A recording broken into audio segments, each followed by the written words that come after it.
The ice did not care that it killed. It simply was. Patient, perpetual, a crystalline leviathan swallowing continents whole. It devoured skyscrapers mid-scream, froze mothers clutching infants, preserved wars in mid-blast beneath its glassy skin. For 300 years it hoarded humanity's bones and hubris, its hunger unyielding. Only the fools and desperate still clawed at its underbelly, seeking warmth in the corpse of the old world. They called themselves reactor clans, these last flickers of life, huddled in the geothermal breath of dead nuclear titans. They burned books for warmth, drank meltwater that tasted of rust and regret, and told stories of the before cities that breathed, skies that wept rain instead of glass shards,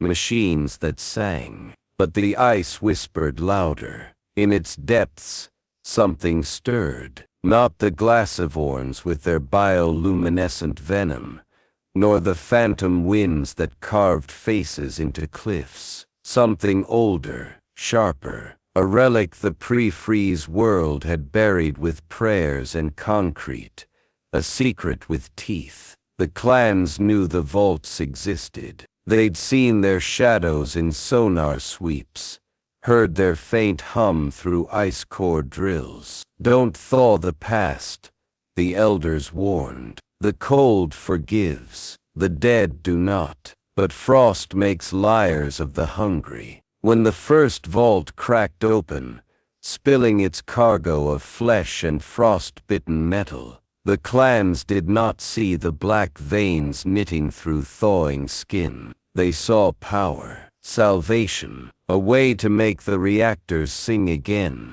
They were right, and they were wrong. The ice remembers what it took. It remembers what it hid. And in the dark, beneath the weight of 1,000 glaciers, the Threnody stretched its tendrils and smiled. Chapter 1. The reactor's heart thrummed in the dark, a mechanical beast, wheezing steam through corroded arteries. Jorren pressed his palm to a frost-scalded pipe, the vibration sinking with the old scar beneath his collarbone.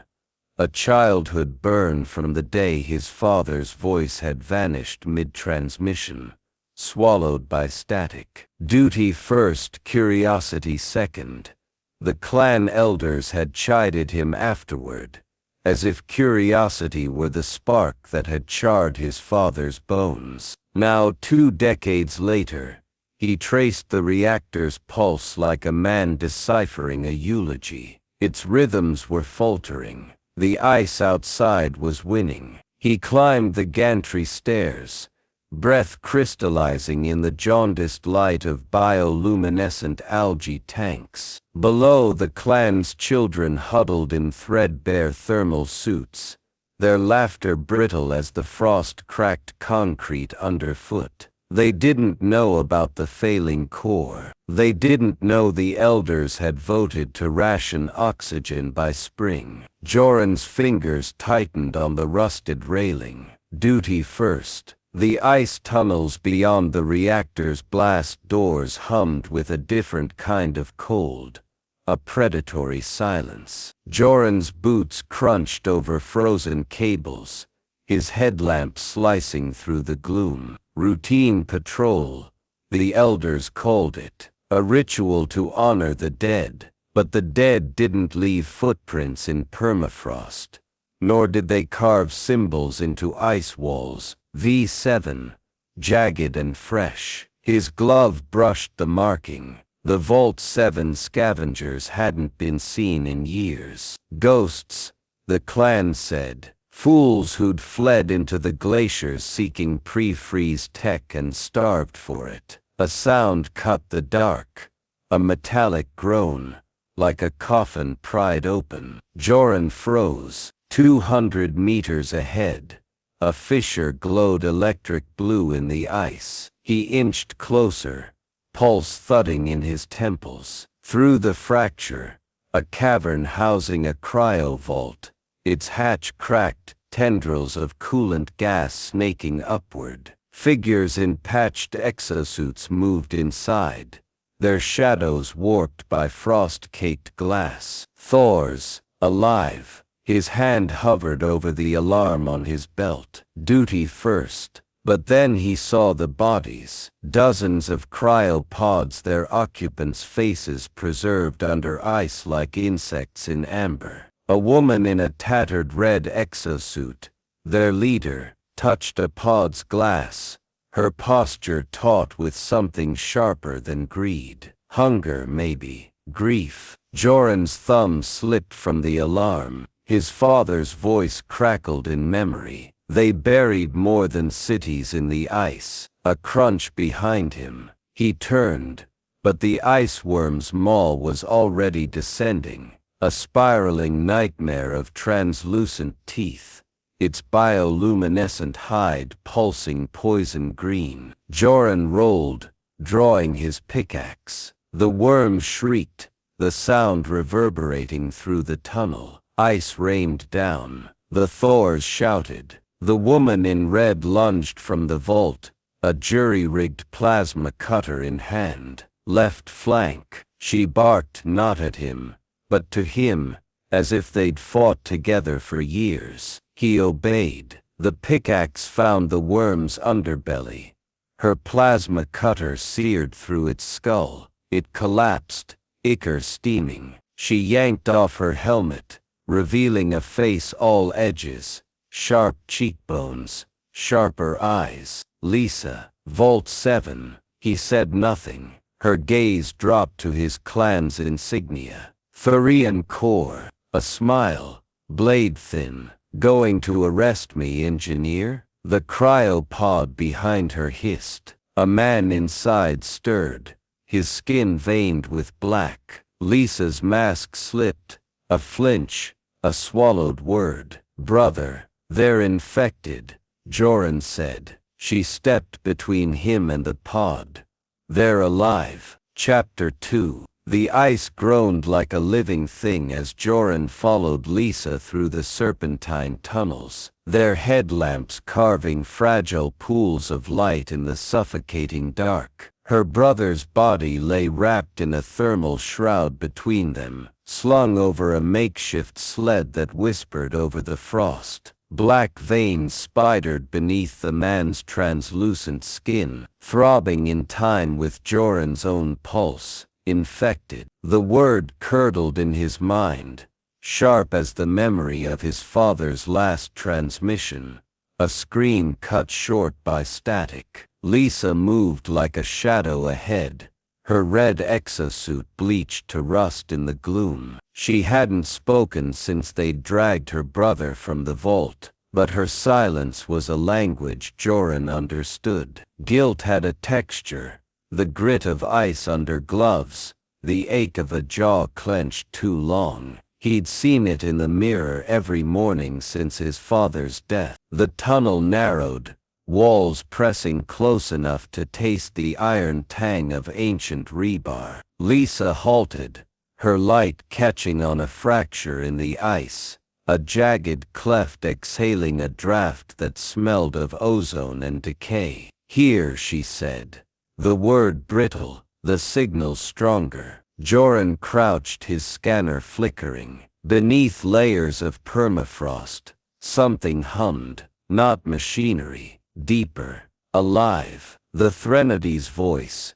Perhaps, if a virus could speak. He imagined it coiled in the ice, patient, hungry. You're sure this is where it wants us to go? His breath fogged the air. A temporary ghost. Lyssa didn't turn. It doesn't want. It adapts. She unclipped a vial from her belt, its contents swirling with black spores. It's been adapting for centuries. Waiting. He thought of the reactor's failing core, the clan's hollow-eyed children. Waiting.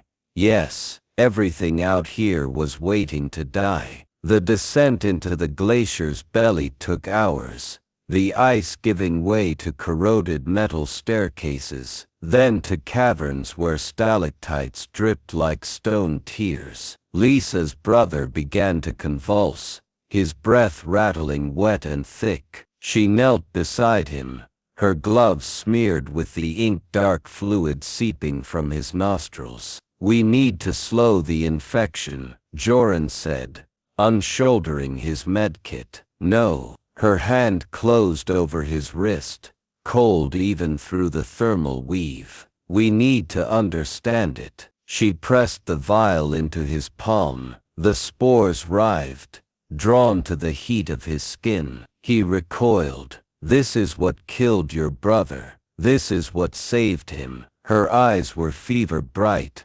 reflecting the scanner's sickly glow. "The Threnady's not a plague. It's a bridge, a way to talk to the world we buried." The vial trembled in his grip. His father's face surfaced in his mind, burned, blistered, mouth open in a silent howl. "Curiosity kills," the elders had said, but so did stagnation, so did fear. The lab emerged from the dark like a corpse, a ribcage of shattered glass and dead terminals, its walls scarred with the same symbols they'd found in the vault. V7. Lyssa brushed frost from a monitor, her fingers tracing fractures in the screen. "They tried to communicate with it," she murmured. "Pre-freeze scientists. They thought it was a tool." Jorren's light swept over a hologram flickering in the corner, a fractal spiral, its edges bleeding static. The Threnady's voice, perhaps, or its heartbeat. He reached out, and the spiral twisted, resolving into a string of code. "Ancient, elegant, terraforming algorithms," Lyssa said, her voice hushed. "It was designed to repair, to heal, but they got scared, buried it, buried us." He thought of the reactor, its faltering pulse, of clans hoarding scraps while the ice crept closer. Fear. Yes, always fear. A shriek split the air. Lyssa's brother arched off the sled, his spine bowing as black tendrils erupted from his mouth. "The Threnody blooming. Now," Lyssa hissed, snatching the vial. "Before it consumes him." She jammed the spores into her injector and pressed it to her neck. The ice caves shuddered as the Threnody took root in her blood. Lyssa collapsed, her skin marbled with black. Jorren dragged her through the tunnels, her body impossibly light, impossibly cold. The Glacivorns found them at the chasm's edge, a pack this time, their bioluminescent hides painting the walls acid green. Lyssa stirred, her eyes pupil-less voids. "Left," she rasped, not with her voice but with the Threnady's, a chorus of whispers. "The weak points left." He didn't hesitate. The pickaxe found flesh, the creatures fell. When the last worm lay twitching, she gripped his arm, her touch fever-hot. "See." A smile cracked her lips. Symbiosis. But the black veins were climbing her throat. They found the heart of the Threnody, in a chamber veined with luminous fungi, its walls pulsing like a lung. A spire of obsidian rose from the floor, its surface etched with the same spiral he'd seen in the hologram. "It wants a host," Lyssa said, her voice fraying. "A true merge, not just spores." Jorren's hand found his father's scar. "Duty first." But duty to what? A dying clan, a corpse of a world. "I'll do it," Lyssa said. "No." The word left him raw. "It'll consume you. It already has." She pressed her palm to the spire. "But I can steer it. Make it serve." The chamber trembled. The Threnady's voice swelled. 1,000 whispers. A single plea. "Join." He thought of her shielding him from the worm's venom, of her brother's vacant eyes, of the reactor's last gasp. Together, he said. She laughed, a sound like breaking glass. You don't even trust me. No, he stepped closer. But I understand you. The clan's shouts echoed through the tunnels above. Time, short as a dying man's breath. Lyssa's fingers interlaced with his, her skin now more shadow than flesh. Ready? She asked. The spire hummed. Somewhere. The ice wept. No, he said. They pressed their palms to the spire anyway. Chapter 3. The reactor's core shuddered like a dying animal, its arrhythmic pulses thrumming through Jorren's bones. As he climbed the gantry stairs, frost gnawed at the edges of the control panels, tendrils of ice spider webbing across screens that once glowed with vital signs. Therian core, a name that once meant sanctuary, now a tombstone. He pressed a hand to the central console, its surface bitingly cold. Somewhere deep in its decaying circuitry, he imagined the ghost of his father's voice, still begging him to choose duty over hope. Lyssa stood at the observation blister, her silhouette haloed by the pale glow of the glacier beyond. The Threnady's influence had transformed her, subtle and insidious. Black veins branched beneath her skin like roots, and her breath no longer fogged the air, as if the cold had surrendered to her. She held a vial of spores in one hand, swirling the contents with a focus that bordered on reverence. Jorren wondered if she still felt the weight of her brother's shroud in her arms, or if the Threnody had scrubbed her clean of grief. They're coming, she said, not turning. Her voice carried the echo of the hive now, a harmonic hum beneath the words. He didn't need to ask who. The clan's footsteps would already be echoing through the ice tunnels, armed with scavenged plasma rifles, and the brittle righteousness of those who'd rather die than adapt. He'd seen the look in Elder Vrin's eyes when he'd pleaded for clemency. Traitor. That stare had hissed. Just like your father. Lyssa turned, her eyes reflecting the reactor's faltering core light. You could still stop this. Give me to them.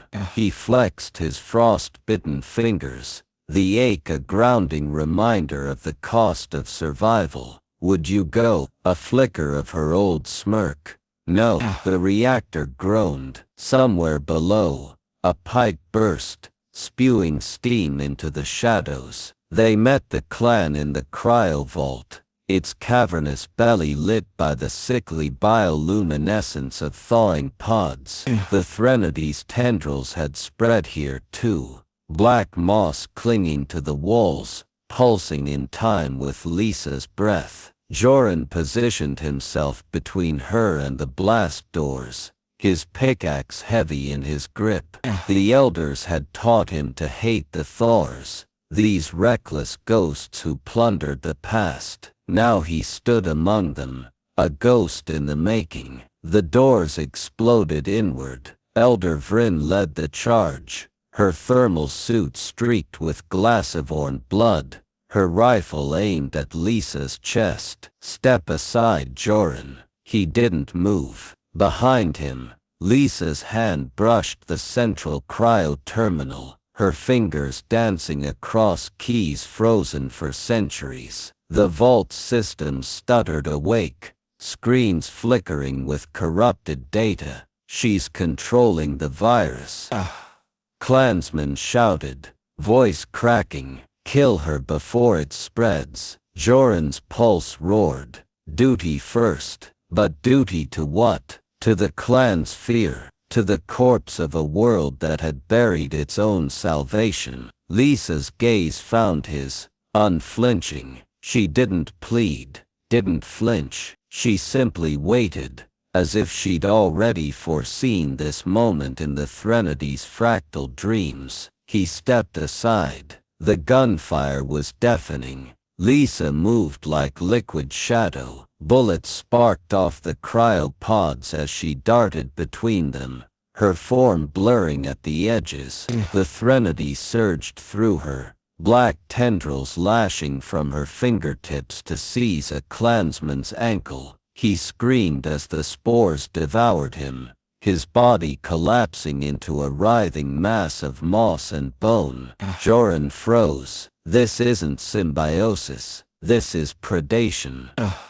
Elder Vryn lunged at him, her knife glinting. You brought this plague. He blocked on instinct, their weapons clashing. Her eyes were wild, nostrils flared. A cornered animal. Behind her, the clan's resolve frayed. Some fled, others fired blindly, their shots ricocheting into the thawing pods. Glass shattered, a corpse tumbled free, its skin bubbling with black veins. Stop, Jorren roared, shoving Vryn back. You're killing us all. A pod exploded. The Threnody shrieked, a sound that bypassed the ears and clawed directly into the skull. Lyssa staggered, her control slipping. The vault trembled, ice raining from the ceiling. Jorren lunged for her, dragging her behind a pod as the clan's chaos crescendoed. The reactor, she gasped, her voice human again, raw and desperate. Override the core. EMP burst. It'll stall the Threnody. Stall me. He stared at her. It'll kill the power. The clan will die anyway if this spreads. Her hand found his, the spores under her skin writhing. Trust me. He hadn't trusted his father, hadn't trusted himself, but her. The ice above them cracked, a fissure splitting the vault's ceiling. Daylight speared through, pale mocking. They ran. The reactor's core chamber was a cathedral of decay, its walls weeping condensation, the air thick with the stench of irradiated metal. Jorren's fingers flew across the override console, inputting codes he'd sworn never to use. Lyssa leaned against the core housing, her breath ragged. The Threnady's tendrils had reached her eyes, leaching the color from them until they resembled frosted glass. Will it hurt? She asked. He didn't lie. Yes, she laughed, a sound like breaking icicles. Good. The console beeped. A countdown flashed. 10 o'clock. 10 minutes until the EMP scorched every circuit in the core, including the ones keeping Lyssa's heart beating. Go, she said. Get your people out. He hesitated. The clan's shouts echoed closer. Vryn would be here soon, vengeance in her veins. Jorren. Lyssa's voice hardened. Go. He went. The glacier's surface was a blinding hellscape, sunlight ricocheting off ice, so sharp it cut the sky. Clan members stumbled from the tunnels, clutching children, coughing spores. Jorren herded them toward the old supply sledges, his throat raw with shouting. Vryn emerged last, her face a mask of blood and fury. Where is she? She snarled. Gone, he said. The EMP detonated. A soundless wave ripped through the ice. The reactor's lights died. The Threnady's moss blackened, crumbling to ash. And Lyssa, Jorren didn't look back. They found her at dawn, half buried in a snowdrift.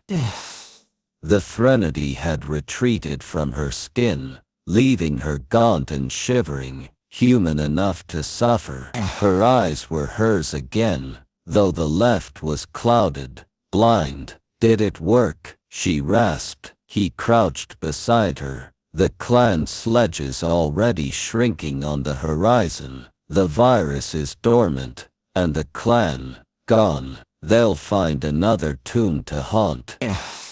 She coughed, a speck of black in the smell. You should have gone with them. He slid an arm under her shoulders, lifting her. Her weight was negligible, a bundle of frost and bones. Where would I go? The thawing city loomed ahead, its skyscrapers skeletal, their glass facades glinting with the promise of old ghosts. Lyssa's breath hitched as they walked, her steps faltering. You'll miss the reactor's heat, she muttered. He adjusted his grip, his gloves brushing hers. Got better insulation now. She didn't smile, but her fingers curled around his sleeve. Ahead, the city's shadow stretched, a doorway. They stepped into the dark together.